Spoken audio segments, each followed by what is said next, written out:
Hello everyone, welcome to my channel. Please subscribe and hit the bell icon. Gerry Turner comforted Joan Vassos in her dark times. Undoubtedly, if anyone understands the Golden Bachelorette process, it is Gerry Turner, who went through the same thing about a year ago. Understandably, it is difficult to go through dating multiple people at one time on camera.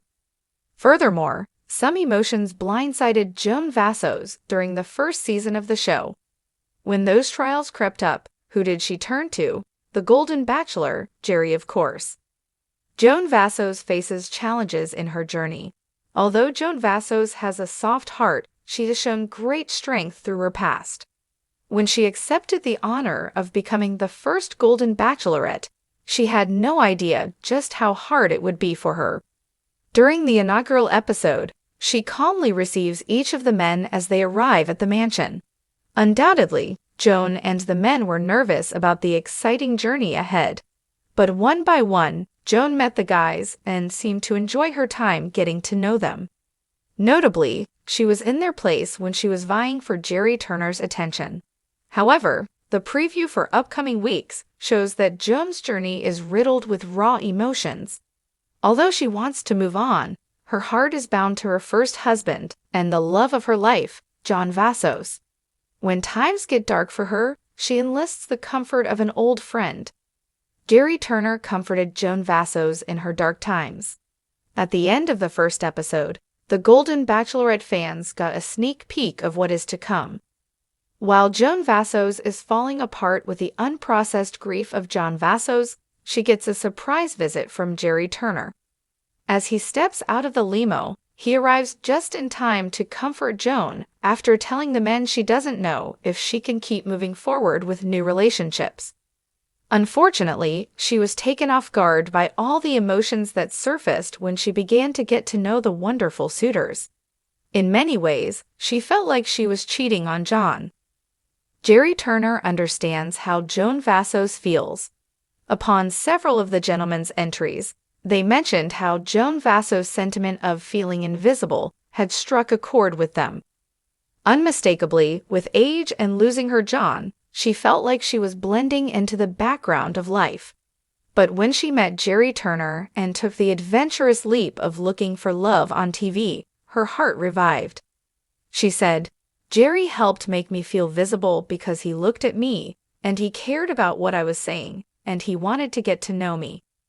But at that time, little did she know that Gerry would be comforting her when she was dating other men. Correspondingly, she had no idea she would be the new Golden Bachelorette either. Now that she has this opportunity, she wants to make each of the men know they are valid and seen. Much like her experience with Gerry, she wants to help them remember to enjoy life at any age. Gerry offers advice. Ahead of the premiere, Joan Vassos says that Gerry Turner gave her some advice going in. She said, "He had done it most recently and had a more similar journey age-wise to mine." Taking away some of the best advice, she adds, "He said, don't invest in somebody too early." She recognizes that it is hard to know red flags when first meeting people. Instead, she has an elimination method. From experience, Gerry knows there's a lot of people there, and everybody deserves an equal chance. You don't know what's going to come of your original feelings for somebody. Additionally, he told her, let the story unfold with each and every person. Unmistakably, he knows it is important to savor the time. Further adding, date them like they're the only person there. Likewise, he recommended not wasting even a moment. It's a very, very fast journey, and make sure every conversation is important, and you learn something about the person, because you're going to need all that knowledge to make the decisions in the end.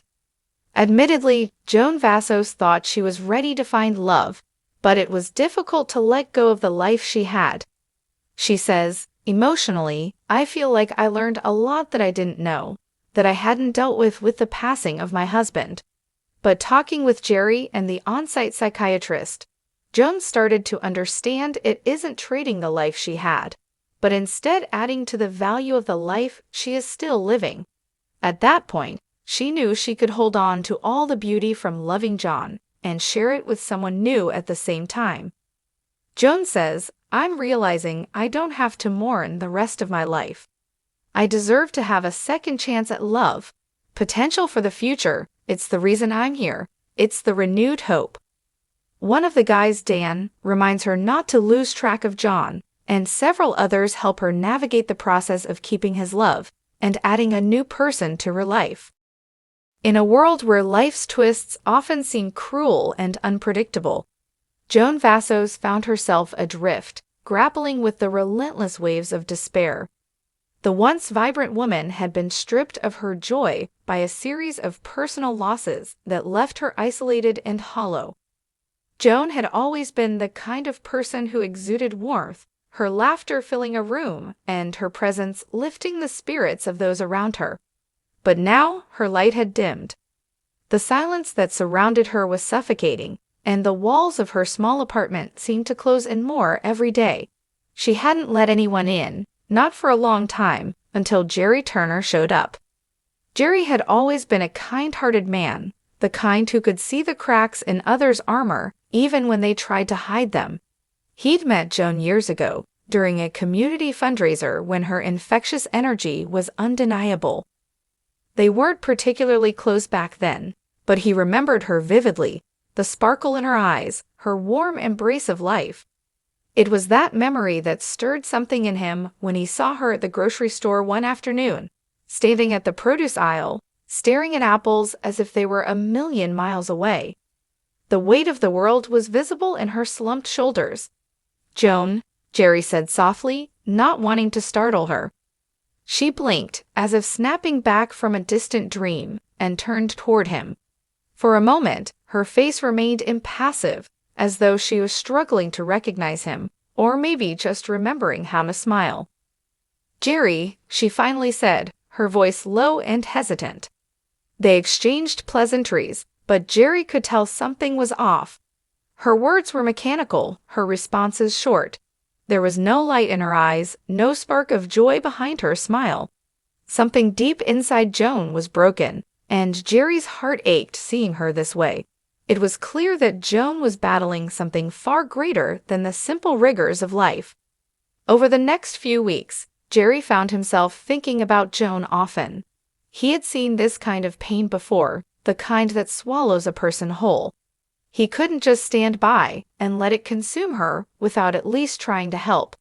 Gerry wasn't a man of grand gestures, but he knew that sometimes the smallest acts of kindness could make the most significant difference.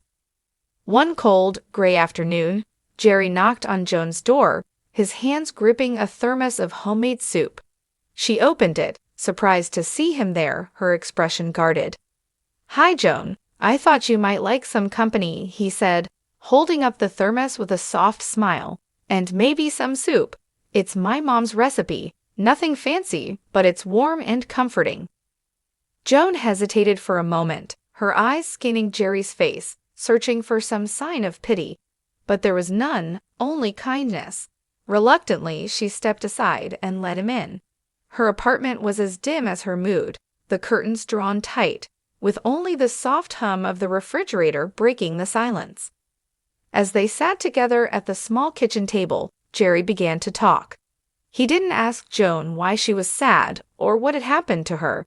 He didn't need to. He knew that sometimes the questions themselves could feel like an intrusion. Instead, he told her stories of his childhood, of his own struggles, of moments when he had felt like the world was too heavy to bear. He spoke with gentle honesty, his voice soothing in the quiet room. Joan listened, and though she didn't say much at first, something in her posture began to shift.